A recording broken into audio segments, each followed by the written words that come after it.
Então, continuando a nossa conversa sobre liderança, né, professor José, a gente tem aqui uma infinidade de coisas para falar sobre liderança e a gente nunca vai acabar de falar sobre isso, né?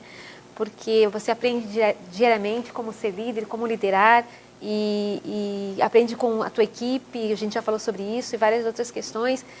Mas uma das coisas mais difíceis, eu acho, no líder é trabalhar com conflitos, né? Como resolver conflitos, porque você lida com pessoas, você não tem como não ter conflitos, né? Você tem conflito dentro de casa, você tem conflito em qualquer lugar. Então, na questão da gestão, que envolve tantas outras pessoas, que envolve um produto que você tem que entregar, né, porque que outras pessoas dependem de você ainda, se eu não trabalhar conflitos, se eu não souber como lidar com isso, eu não vou conseguir sair dali, né? Então, eu vou só ficar trabalhando com conflitos. Perfeito. Então, algumas dicas, professor, nos dê algumas dicas sobre isso, alguns exemplos, algumas questões do dia a dia mesmo. Sabe que quando eu fui estudar mais a fundo o tema liderança, a gente sempre li sobre o assunto, né? Porque a gente, por ocupar funções, a gente acaba se interessando pelo tema, né? Uhum. E eu fui percebendo que a maioria dos livros escritos sobre gestão, sobre liderança, são livros feitos muitas vezes para iniciativa privada, para empresas privadas. Eu comecei a ver que tinha poucos livros escritos para a gestão pública. E para a gestão pública da educação, para a gestão da educação, menos ainda. Mas aí eu comecei a analisar, depois de centenas de livros, que tem um aspecto que nos une, a iniciativa privada e a pública, a gestão pública e a privada, que são as pessoas, seres humanos. Aí você falou, liderança é um tema que dá para estudar o tempo todo, não acaba nunca, para não passar a tarde toda falando do assunto. Ok, porque liderança fala sobre pessoas, e não existe, as pessoas só estão prontas quando morrem. Então, a gente pode passar uma vida aprendendo sobre o assunto e tem muito que aprender. E uma das características de um líder também é saber mediar conflitos, saber lidar com situações que envolvem gente. E aí eu trago uma característica que eu coloco, liderança tem que ser ética. Por isso que o nome do livro é Liderança Ética e Servidora. O líder tem que saber servir. Antes de ser servido, tem que servir. Antes de ser compreendido, tem que compreender. Isso é liderança servidora. Agora, liderança ética é você sempre se colocar no lugar do outro. É ética da reciprocidade. Então, fazer com o teu próximo o que gostaria que ele fizesse contigo na mesma situação. Ser compreensivo com o outro. Quando você lida com conflitos, a maneira mais correta de fazer isso é agir com ética. Se o conflito é entre você e outra pessoa, seja ético na condição. Seja respeitoso. Tenta se colocar no lugar da outra pessoa. Tenta ver por que ela está me vendo daquele jeito. Será que é um problema de comunicação? Muitas vezes, os problemas vêm de falta de comunicação, falta de clareza. Por isso que eu defendo a transparência. E quando eu tenho transparência, eu gero confiança, porque as pessoas sabem por que eu tomei a decisão. Uma experiência que eu tenho feito com um blog, que é a terceira vez que eu implanto esse blog, Diário do Reitor, é que as pessoas antigamente se contentavam em saber o que aconteceu. O jornal, o link digital, o jornal da escola, né, os informativos, eles colocam a notícia, o que aconteceu. E eu passei a perceber que as pessoas queriam saber por que aconteceu. Então, aconteceu um evento. Aí eu explico, nós tomamos essa decisão por causa disso, disso, disso. Eu melhorei um pouquinho a comunicação com as pessoas. E ao melhorar a comunicação, as pessoas me deram feedback, me deram retorno. Olha, é isso, entendemos bem claramente a sua mensagem, é isso mesmo, estamos do seu lado, estamos te apoiando. Então, quando você tem uma comunicação mais efetiva, você gera o quê? Transparência, e as pessoas sabem por que você faz aquilo ou deixou de fazer. Então, elas passam a confiar mais em você. E quando você tem confiança, você tem credibilidade para uma decisão. Então, quando você fala, como é que lida com conflito, né? Por exemplo, quer ou não, a situação instalada no Instituto Federal Paraná, nesse momento, né, que a gente está fazendo esse curso, é de conflito, né? É de transição. Como lida nesse conflito? Procurando ser ético, procurando respeitar as pessoas, né, independente da sua posição.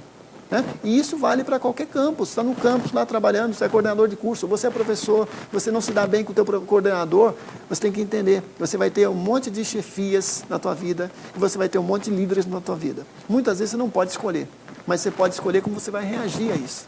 Você pode reagir de maneira positiva, com um aprendizado, com um fortalecimento. Né? Tem que saber se colocar. Talvez aquela pessoa age daquele jeito porque ela não sabe fazer de outro jeito. Talvez porque ela também está em processo de desenvolvimento como ser humano. Então tem que ter essa compreensão também. Então antes de entrar no conflito com essa pessoa, procure compreendê-la também. E se você puder, de alguma forma, influenciar para cima, também pode fazer. As pessoas acham que só podem influenciar quando ocupam função. Ou mesmo, existe a influência natural. Tem pessoas que naturalmente causam influência porque, independente de cargo, ela é de bom astral, né? Ela tem boas ideias, tal. Ela influencia, não precisa ocupar cargo nenhum. Ela tem autoridade moral constituída, anda com ela, né? Tem pessoas que, para influenciar, precisam ocupar um cargo, porque não consegue fora do cargo fazer isso. E tem pessoas que esquecem que, mesmo não ocupando o cargo, ela pode influenciar o próprio chefe. Né? Como ela pode fazer isso? Conversando, dialogando, falando para o chefe o ponto de vista dela com educação, com cuidado. Eu aprendi uma lição. Você pode dizer qualquer coisa, desde que saiba como colocar as palavras. Você pode fazer um feedback sem ofender. Um feedback preocupado com o desenvolvimento. Você pode fazer isso com o teu subordinado ou com o teu superior hierárquico. De maneira educada. Marca um horário adequado, marca um momento certo, escolha as palavras, seja respeitoso, coloque-se no lugar daquela pessoa, cuide do seu tom de voz. E aí a pessoa vai entender que você está fazendo aquilo para o bem. E não como uma provocação, como uma crítica. Muitas pessoas têm medo de críticas. Quando recebem uma crítica, ela se recolhe, se fecha e não escuta mais nada. Na verdade, tem que saber como colocar as questões. Eu brinco assim que existem técnicas para dar feedback. Né? É importante você destacar os pontos positivos.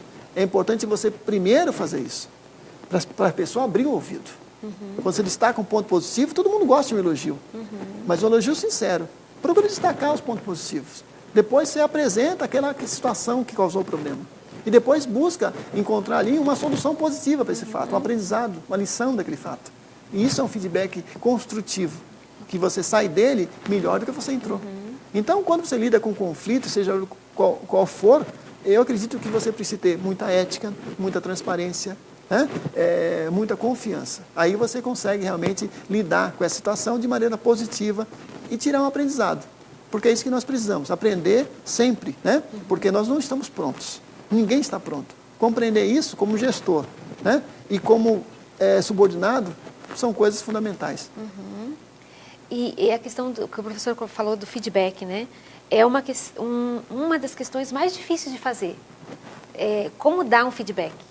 Você está falando de coisas do passado, né? A própria palavra diz, né? Você está falando de coisas do passado. Então, normalmente, você vai salientar a questão ruim, né?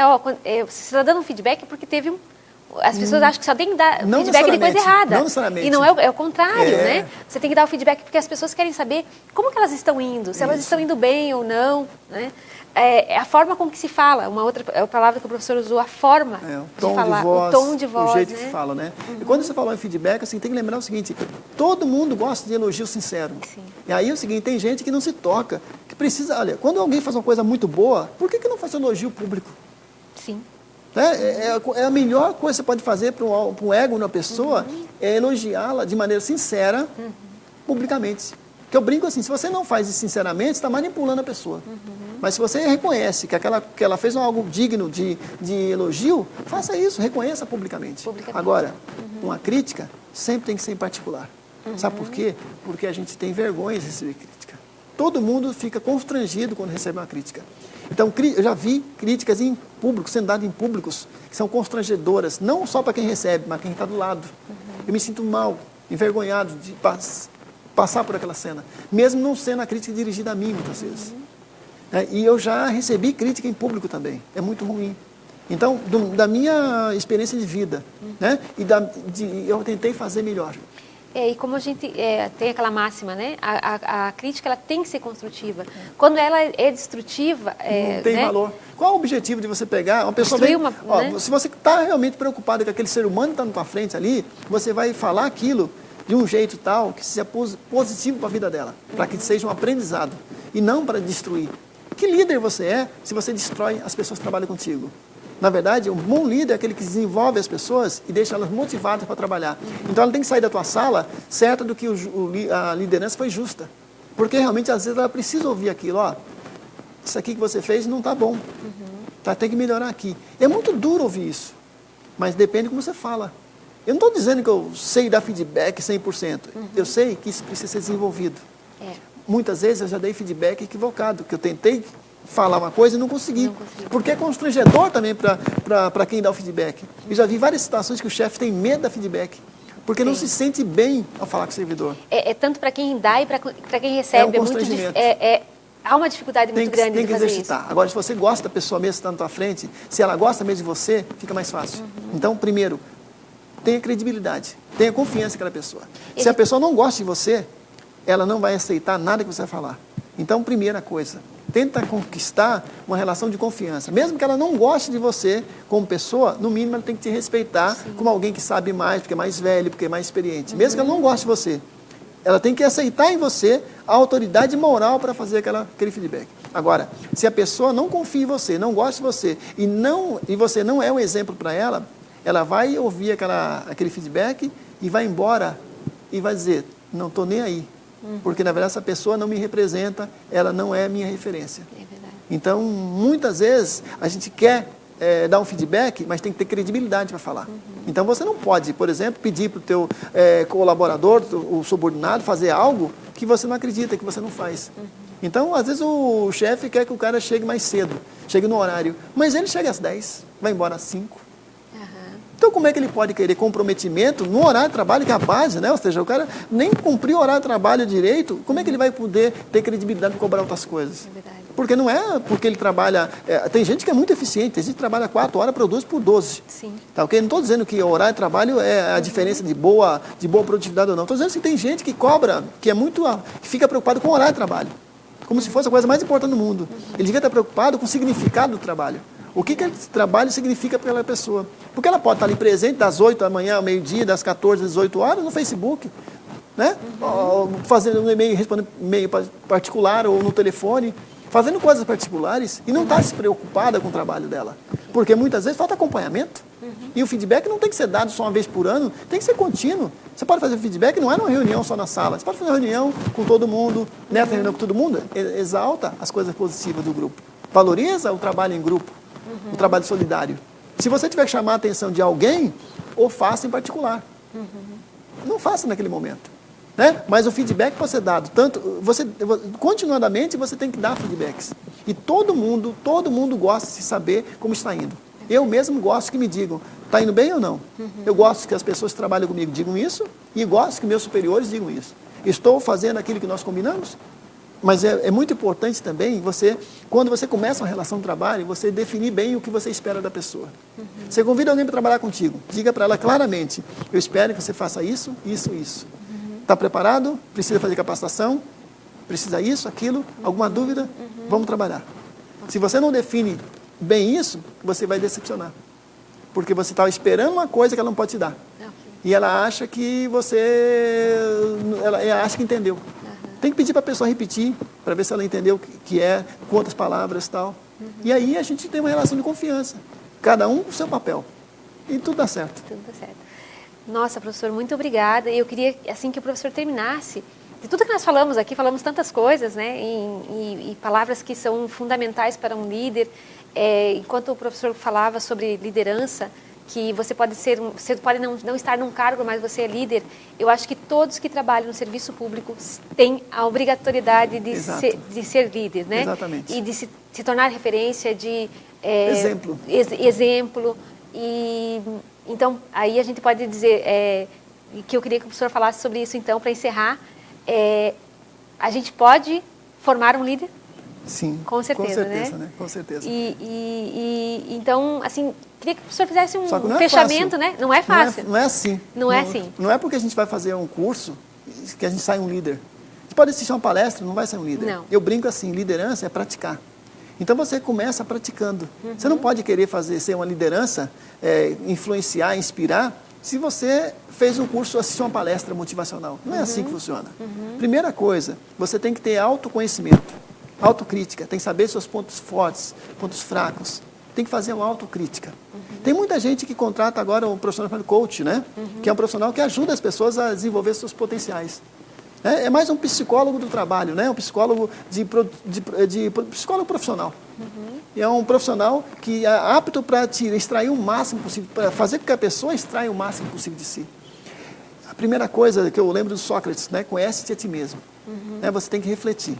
A reflexão é a primeira parte. Se você quer se tornar um líder, né? Se você hoje quer se desenvolver como ser humano, quer ajudar, inspirar outras pessoas, comece primeiro se desenvolvendo. Autoliderança. Quem não tem autoliderança não pode querer liderar outras pessoas. Porque fica claro e evidente quando você vai tentar ser líder. É um líder que não vai ter aderência, não vai ter a credibilidade para isso. Tem gente que é muito bom de discurso, mas não tem prática. Tem gente que fala uma coisa e pratica outra totalmente diferente. As pessoas sabem, as pessoas descobrem. Então você tem que fazer aquilo que você prega. Então, se você não se desenvolver como liderança, você não vai ser melhor. E eu brinco assim, às vezes bastam 15 minutos por dia de você estudando inglês, para você em um ano você ter uma melhor proficiência. Basta você se alimentar melhor todo dia, para você não ter um problema de saúde lá na frente. Basta você fazer atividade física todo dia, 1 hora, para você salvar a tua vida no futuro. E, na verdade, liderança é disciplina. Então, se você quer se desenvolver como uma liderança, tem que ter força de vontade, tem que ter disciplina, tem que ter humildade para saber que tem que melhorar cada vez mais. E não pode desistir e achar que está pronto. Quando você se desenvolve como ser humano, você está pronto para liderar outras pessoas. Então, a liderança não vem de fora. As pessoas vão te reconhecer como liderança se você se desenvolveu. Não é porque você ocupou um cargo. Você pode ocupar um cargo e ser um bom gestor. Mas se você quer influenciar e inspirar, para quando você sair daquele cargo, as pessoas continuem inspiradas, é diferente. Você pode até ser um bom gestor, mesmo não sendo uma liderança. É verdade. Tá ok? Então, queria agradecer ao professor Jesué aqui, falando sobre liderança e sobre o curso que vai começar agora, e convidar, mais uma vez, os nossos servidores técnicos primeiro, né, professor? E todo mundo convidado. Todo mundo convidado, vamos priorizar, né? agora A os técnicos hoje, dos momentos, que a gente tem que fazer essa ideia, até como quando vai implantar alguma coisa, né? Quem que é a prioridade nesse momento, né? Então, mas todo mundo está convidado. Todo mundo está convidado, né? Exatamente. São 60 vagas, mais ou menos, para cada curso. 240 vagas, né? É a primeira edição. Dando certo isso aqui, eu tenho certeza que vai dar certo, vamos abrir outra edição. E nós vamos fazer um trabalho com a EAD. Para que esse material todo bem produzido aqui, que é referência no Brasil, possa estar à disposição dos servidores do Paraná, para que ele possa se capacitar permanentemente, independente de curso, inclusive. Criar um portal desses cursos todos à disposição. E vamos construir juntos, né, professor? Exatamente. Na discussão. Com certeza. Então, muito obrigada. Obrigado. Até. Parabéns aí pela sua condição. Obrigada. Obrigada a todos, então.